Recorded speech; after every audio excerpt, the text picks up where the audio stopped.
السلام علیکم ورحمۃ اللہ وبرکاتہ۔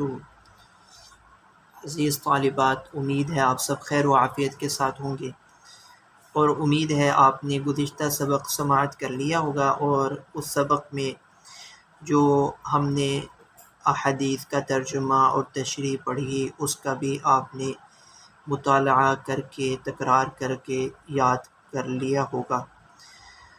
آج ہم جامع ترمذی جلد 2 کا 5واں سبق پڑھنے جا رہے ہیں، اور انشاءاللہ العزیز آج ہم اپنے سبق کا آغاز باب ما جاء فی اکل الجراد سے کریں گے۔ سبق شروع کرنے سے پہلے تمام طالبات انتہائی محبت اور عقیدت سے درود شریف پڑھ لیں۔ اللہم صلی علی محمد وعلی آل محمد کما صلیت علی ابراہیم وعلی آل ابراہیم انک حمید مجید۔ اللہم بارک علی محمد وعلی آل محمد کما بارکت علی ابراہیم وعلی آل ابراہیم انک حمید مجید۔ جی، بسم اللہ الرحمن الرحیم۔ اللہم صلی علی محمد النبی الامی وعلی آلہ وسلم تسلیما۔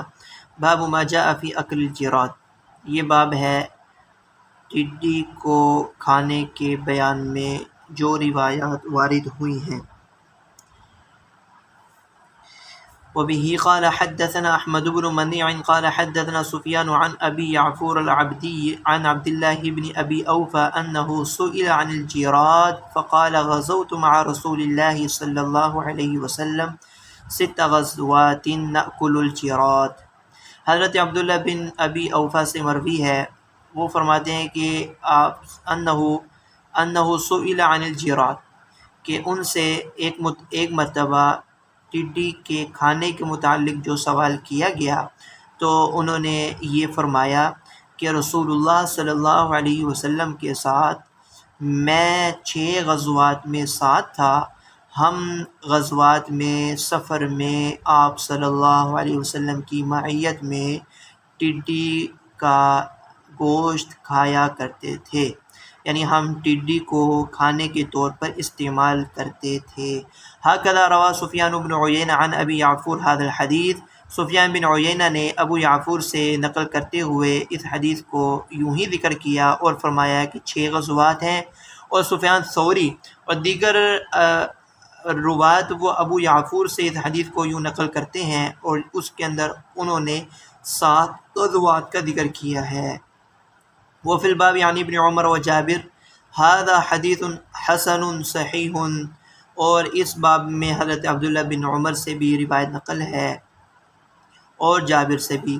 هذا حدیث حسن صحیح، لیکن یہ طریق جو عبداللہ بن ابی اوفا کا ہے، یہ طریق اس پر حضرت امام ترمذی نے حسن اور صحیح کا اطلاق کی ہے۔ وابو یعفور اسمہ واقد ویقال وقدان ایضا، وابو یعفور الآخر اسمہ عبد الرحمن بن عبید بن نسطاس۔ فرمائے گئے ایک ابو یعفور اور بھی ہیں جن کا نام عبد الرحمن بن عبید بن نسطاس ہے۔ وبه قال حدثنا محمود بن غیلان قال حدثنا ابو احمد والمؤمل قال حدثنا سفیان عن ابی یعفور عن ابن ابی اوفا قال غزونا مع رسول اللہ صلی اللہ علیہ وسلم 7 غزوات نأكل الجراد۔ اس کے اندر بھی یہی ذکر ہے کہ ہم رسول اللہ صلی اللہ علیہ وسلم کے ساتھ 7 غزوات میں شریک تھے، ہم ٹڈی کھایا کرتے تھے۔ وروى شعبہ هذا الحديث عن ابي يعفور عن ابن ابي اوفى قال غزونا مع رسول الله صلى الله عليه وسلم غزوات نأكل الجراد۔ وبه قال حدثنا بذلك محمد بن بشار قال حدثنا محمد بن جعفر قال حدثنا شعبہ بهذا۔ ان تمام کی تمام روایات میں ٹڈی کو کھانے کی حلال ہونے کا ذکر ہے، کہ اسی لیے تمام اہل علم کے نزدیک ٹڈی حلال ہے۔ جمہور کے ہاں ٹڈی خواہ ذبح کریں خواہ وہ خود مر جائے، دونوں صورتوں میں یہ جانور حلال ہوتا ہے۔ مسلم شکار کرے یا مجوسی عضو کاٹیں یا کوئی اور صورت ہو، تمام صورتوں میں اس کا کھانا درست ہے۔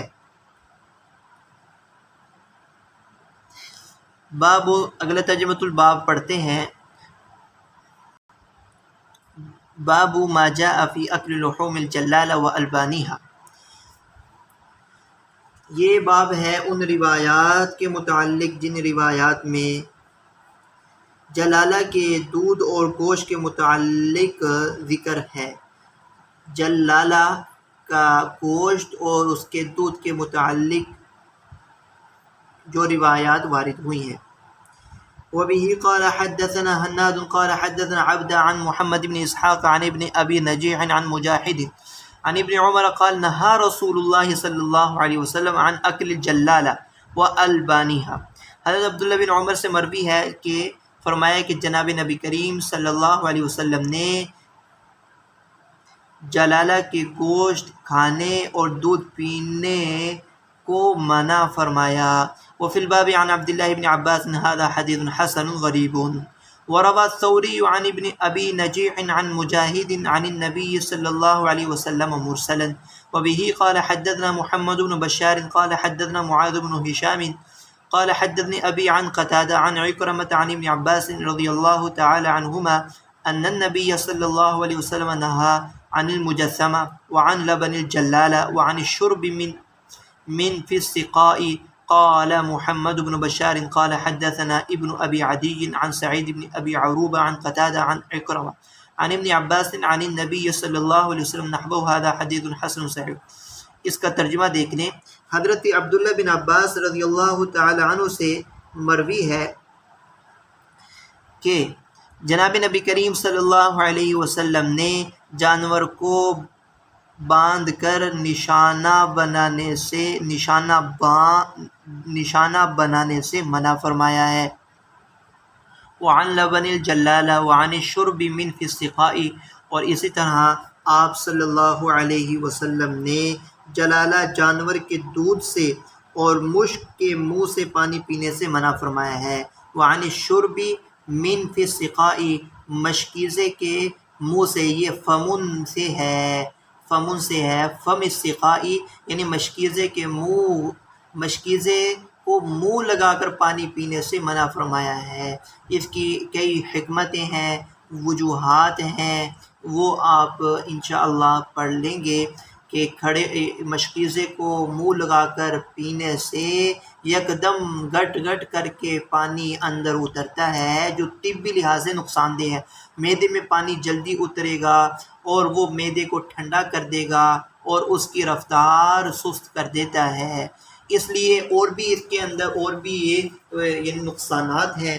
منہ لگا کر پینے سے وہ پانی زیادہ اترے گا اور حلق میں اس کے لگنے کا اندیشہ زیادہ ہے، جس کی وجہ سے اس کے سانس کی نالی میں اس پانی کا چلے جانے کا اندیشہ ہوتا ہے۔ دوسرا، اس باب کی مناسبت سے جو الفاظ حدیث ہیں، وعن لبن الجلالہ، آپ صلی اللہ علیہ وسلم نے جلالہ کے دودھ پینے سے بھی منع فرمایا، اور امام ترمذی نے ان الفاظ حدیث سے ترجمۃ الباب کو ثابت کیا گیا ہے۔ عن ابن عباس عن النبی صلی اللہ علیہ وسلم نحوه هذا حدیث حسن صحیح وفی الباب عن عبداللہ بن عمرو۔ اب جلالہ کیا کون سا جانور ہے، اس کے متعلق سماعت کر لیں۔ جلالہ کوئی خاص اور مخصوص جانور کا نام نہیں ہے، بلکہ ہر وہ چوپایا اور وہ جانور کے جس کی اکثر غذا وہ نجاست ہو۔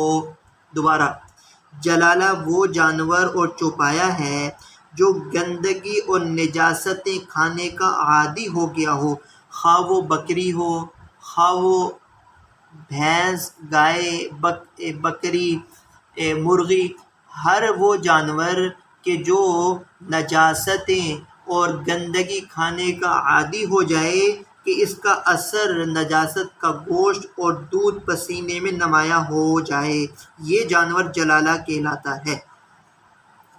اس جانور کے کھانے کے متعلق ائمہ کا مختصر سا اختلاف ہے۔ امام مالک کے نزدیک جلالہ کا کھانا مکروہ نہیں ہے۔ جلالہ امام مالک ایسے جانور کا کھانا ان کے نزدیک مکروہ نہیں، باقی اکثر اہل علم جلالہ کے کھانے کو مکروہ تنزیہی قرار دیتے ہیں۔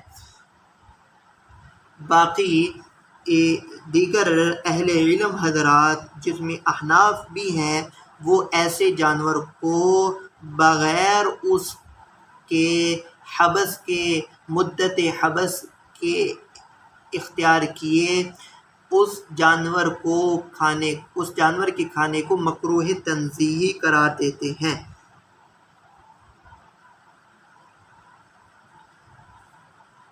احناف، شوافی اور حنابلہ ان کے نزدیک اس کا کھانا درست نہیں، یہاں تک کہ ایسے جانور کو روک دیا جائے اور وہ اس کو صاف اور پاکیزہ غذا دی جائے، پھر اطمینان ہو کہ اب اس کے گوشت، پسینے اور دودھ میں اس گندگی، غلاظت اور ناپاکی کا اثر زائل ہو گیا ہے، نہیں رہا ہے، تو اس کو اب اس کھانا اور اس کا دودھ کا پینا یہ جائز ہے۔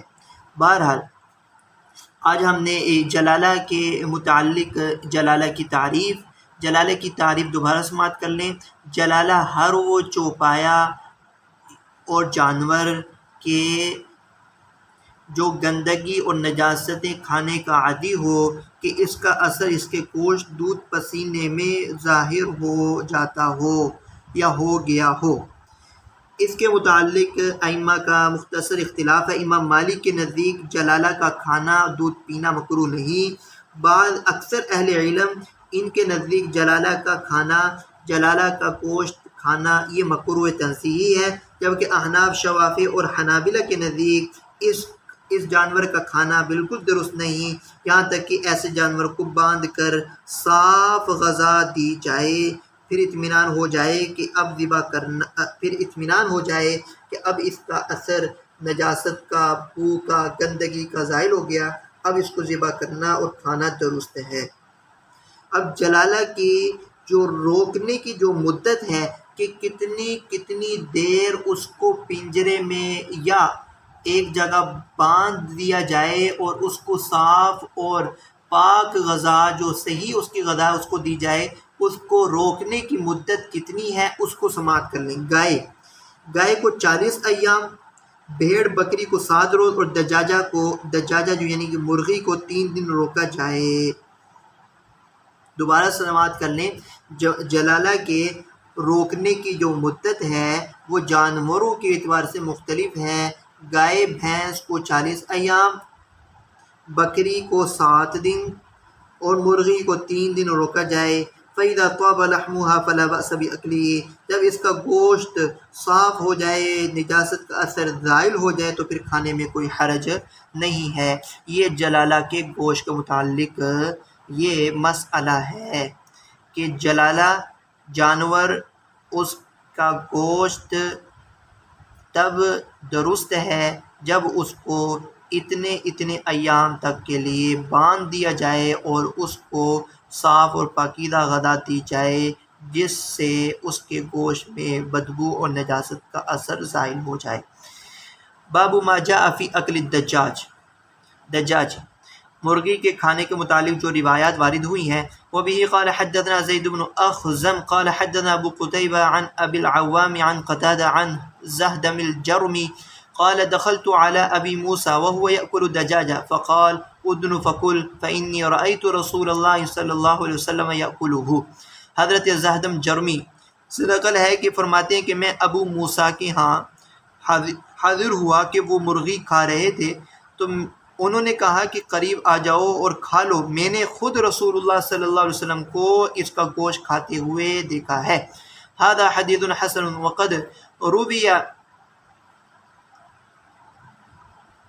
وقد روی هذا الحديث من غير وجه عن زهدم ولا نعرف إلا من حديث زهدم وأبو العوام هو عمران القتان وبه قال حدثنا هناد قال حدثنا وكيع عن سفيان عن أيوب عن أبي قلابة عن زهدم عن أبي موسى قال رأيت رسول الله صلى الله عليه وسلم يأكل لحم دجاج وفي الحديث كلام أكثر من هذا حديث حسن صحيح. وقد روى أيوب السختياني هذا الحديث عن القاسم التميمي عن أبي قلابة عن زهدم الجرمي. ان تمام روایات کے اندر مرغی کے کھانے کے حلال ہونے کا ذکر ہے کہ تمام ائمہ فقہاء کرام کے نزدیک یہ جانور حلال ہے اور اس کا گوشت کھانا بالاتفاق جائز ہے، اور آپ صلی اللہ علیہ وسلم نے بھی اس کا گوشت کھایا ہے، استعمال کیا ہے۔ اگلا ترجمہ الباب، باب ما جاء فی اکل الحبارہ، یہ باب ہے سرخاب کے کھانے کے متعلق جو روایات وارد ہوئی ہیں۔ وبه قال حدثنا الفضل بن سهل الأعرج البغدادي قال حدثنا إبراهيم بن عبد الرحمن بن مهدي عن إبراهيم بن عمر بن سفينة عن أبيه عن جده قال أكلت مع رسول الله صلى الله عليه وسلم لحم حبارا۔ حضرت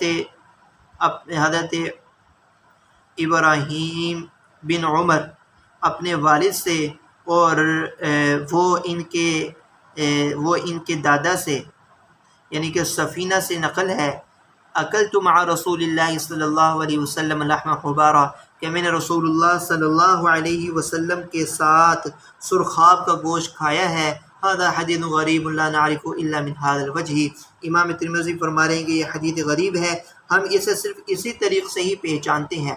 وابراہیم بن عمر بن سفینہ روى عنہ ابن ابی فدیک، اور ان سے ابراہیم بن عمر بن سفینہ سے ابراہیم بن ابی فدیک نے بھی روایت کی ہے۔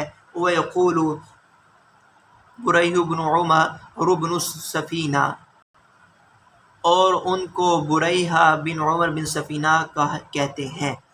باب ما جاء فی اکل الشوائی، بنے ہوئے، مشوین کہتے ہیں بنا ہوا گوشت، بنا ہوا یعنی گوشت، بنے ہوئے گوشت کے کھانے کے متعلق جو روایات وارد ہوئی ہیں۔ وبه قال حدثنا الحسن بن محمد الزعفراني قال حدثنا حجاج بن محمد قال ابن جريج أخبرني محمد بن يوسف أن عطاء بن يسار أخبره أن أم سلمة أخبرته أنها قربت إلى رسول الله صلى الله عليه وسلم جنبا مشويا فأكل منه ثم قام إلى الصلاة وما توضأ۔ حضرت ام سلمہ رضی اللہ تعالی عنہ سے مروی ہے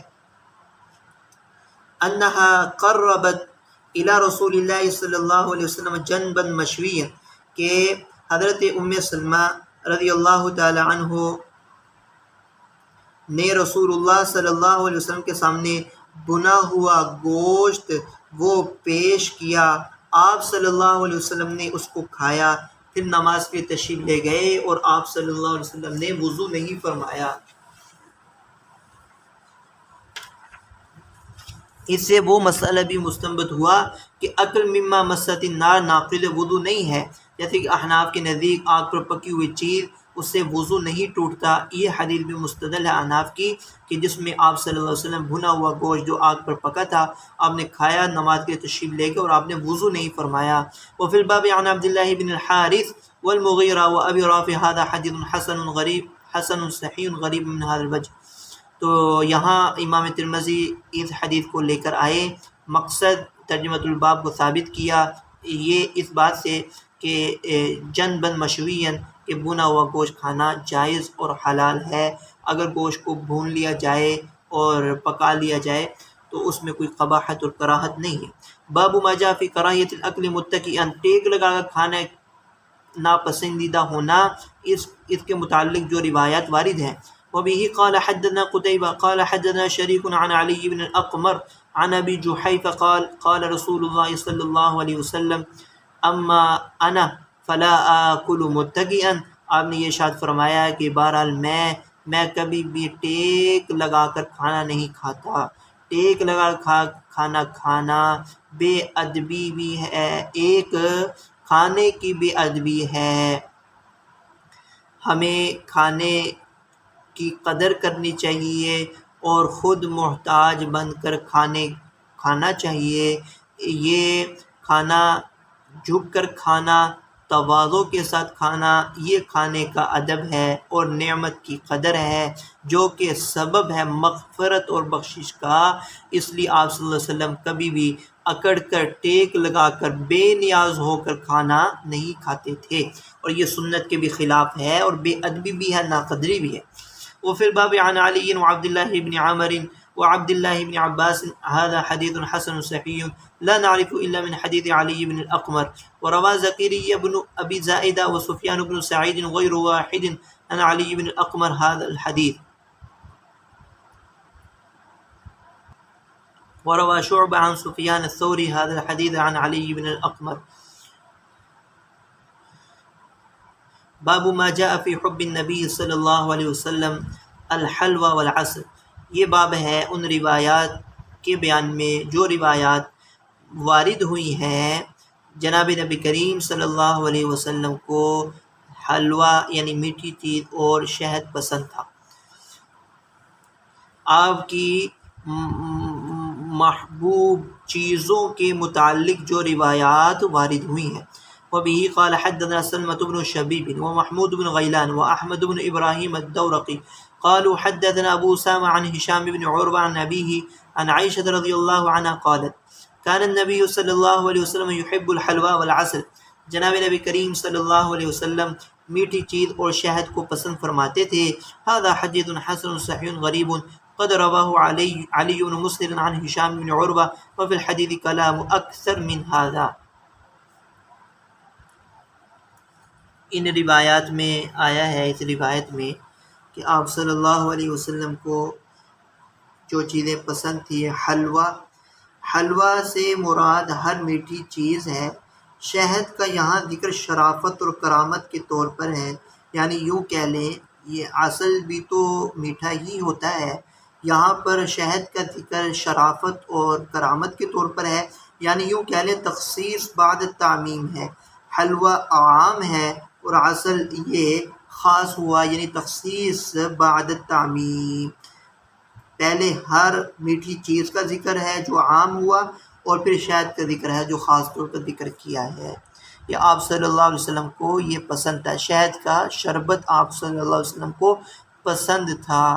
باب ما جاء فی اکثار المرقہ، یہ وہ روایات جو متعلق ہیں شوربہ بڑھانے کے متعلق۔ وبه قال حدثنا محمد بن عمر بن علي المقدمي قال حدثنا مسلم بن إبراهيم قال حدثنا محمد بن فضاء قال حدثنا أبي عن علقمة بن عبد الله المزني عن أبي قال قال رسول الله صلى الله عليه وسلم إذا اشترى أحدكم لحما فليكثر مرقه فإن لم يجد لحما أصاب مرقه وهو أحد اللحمين۔ حضرت علقمہ بن عبداللہ المزنی اپنے والد سے یعنی عبداللہ مزنی سے نقل کرتے ہیں کہ آپ صلی اللہ علیہ وسلم نے یہ ارشاد فرمایا، جب تم میں سے کوئی گوشت خریدے تو چاہیے کہ فَلْيُكْثِرْ مَرَقَتَهُ تو چاہیے کہ وہ اس گوشت کے شوربے کو بڑھا دے، یعنی اس میں پانی زیادہ کر دے۔ فَإِن لَّمْ يَجِدْ لَحْمًا اگر اس کو گوشت نہیں ملے گا، أَصَابَ مَرَقَهُ تو اس کا گوشت کا شوربہ تو مل ہی جائے گا۔ وَهُوَ أَحَدُ اللَّحْمَيْنِ اور یہ بھی تو شوربہ بھی تو ایک قسم کا گوشت ہے، چونکہ شوربے کے اندر گوشت کے مفید اثرات آ جاتے ہیں، طاقت کے اثرات سارے نچڑ کر گوشت میں سے وہ شوربے میں آ جاتے ہیں، اس لیے آپ صلی اللہ علیہ وسلم نے شوربے کو بھی ایک قسم کا گوشت کہا۔ وفي الباب عن أبي ذر هذا حديث غريب لا نعرف إلا من هذا الوجه من حديث محمد بن فضاء، ومحمد بن فضاء هو المعبر، وقد تكلم فيه سليمان بن حرب وعلقمة هو أخو بكر بن عبد الله المزني۔ وبه قال حدثنا الحسين بن علي بن الأسود البغدادي قال حدثنا عمرو بن محمد بن العنقزي قال حدثنا إسرائيل عن صالح بن رستم أبي عامر الخزازي عن أبي عمران الجوني عن عبد الله بن الصامت عن أبي ذر قال قال رسول الله صلى الله عليه وسلم لا يحقرن أحدكم شيئا من المعروف وإن لم يجد فليلق أخاه بوجه طلقه وإذا اشتريت لحما أو طبخت قدرا فأكثر مرقته وأغرف لجارك منه۔ هذا حديث حسن صحيح۔ حضرت عبداللہ بن صامت سے مروی ہے، حضرت ابو ذر کے توسط سے نقل کرتے ہیں کہ آپ نے فرمایا، تم میں سے کوئی کسی نیکی کو حقیر اور کم تر نہ جانے، وَإِن لَّمْ يَجِدْ وَإِن لَّمْ يَجِدْ فَلْيَلْقِ أَخَاهُ بِوَجْهٍ طَلِيقٍ، اور اگر وہ کوئی چیز نہیں پاتا تو چاہیے کہ وہ اپنے بھائی کو خندہ پیشانی سے مل جائے، یہ بھی تو ایک نیکی ہے۔ یعنی اگر کوئی مال ایسا نہیں ہے صدقہ خیرات کر سکے تو وہ اپنے اخلاق سے بھی نیکیاں حاصل کر سکتا ہے۔ وَإِذَا اشْتَرَيْتَ لَحْمًا أَوْ طَبَخْتَ قِدْرًا، اور جب تو کوئی گوشت خریدے یا کوئی ہانڈی پکائے تو اس کے شوربے کو زیادہ کر دے، یعنی پانی ڈال کر شوربہ بڑھا دے۔ وَغْرِفْ لِجَارِكَ مِنْهُ، اور اس میں سے پڑوسی کو ایک چمچہ دے دو، اور اس سالن میں سے پڑوسی کو ایک چمچہ دے دو۔ هذا حدیث حسن صحیح وقد رواه شعبہ عن ابی عمران الجونی هذا حدیث حسن۔ تو اس لیے پڑوسیوں کا حق ہے، پڑوسیوں کا خیال رکھنا ہے۔ اس میں آپ صلی اللہ علیہ وسلم نے یہ تعلیم دی ہے کہ اپنے کھانے کو اگر تم دوسروں کو بھی اس میں شریک کرو گے تو کھانے میں بھی برکت ہو جائے گی، اور جو لوگ غریب ہیں اور جو کھانا جن کے پاس نہیں، فقر اور فاقہ ہے، کئی دنوں سے کھانا نہیں کھایا اور ہنڈیاں نہیں پکی، تو ان تک بھی تمہاری طرف سے کھانا پہنچ جائے گا۔ فقر عام تھا، غربت عام تھی، کئی دنوں یعنی چاند گزر جاتے تھے، آپ صلی اللہ علیہ وسلم کے ہاں چولہا نہیں چلتا تھا۔ تو اس لیے صحابہ کو اور اپنی امت کو یہ تعلیم دی کہ تم آس پاس کے اپنے ہمسایوں، پڑوسیوں، مسلمانوں کا خیال رکھو اور ان کو بھی اپنے کھانے میں شریک کرو، یعنی سخاوت اور خرچ کرنا، کھانا کھلانا، لوگوں کو ساتھ ملانا، اطعام طعام، اس کی ترغیب ہے اس میں۔ اس لیے ایک حدیث میں آپ نے ارشاد فرمایا، لیس المؤمن الذی یشبع وجارہ جائع الی جنبہ، کہ وہ شخص وہ مومن نہیں جو پیٹ بھر کر خود تو سیر ہو کر کھائے اور جب کہ پہلو میں اس کا پڑوسی بھوکا ہو۔ اس لیے فرمایا کہ جب تم کوئی ایسی چیز پکاؤ کھاؤ تو اپنے پڑوسیوں کا اس میں سے حصہ رکھو، اس میں سے کچھ نہ کچھ ان کو دے دیا کرو، اگر گوشت نہ بھی جائے تو شوربہ تو ان کے گھر چلا ہی جائے۔ اللہ رب العزت ہمیں ایسا بننے کی توفیق عطا فرمائے۔ وآخر دعوانا الحمدللہ رب العالمین۔ السلام علیکم ورحمۃ اللہ وبرکاتہ۔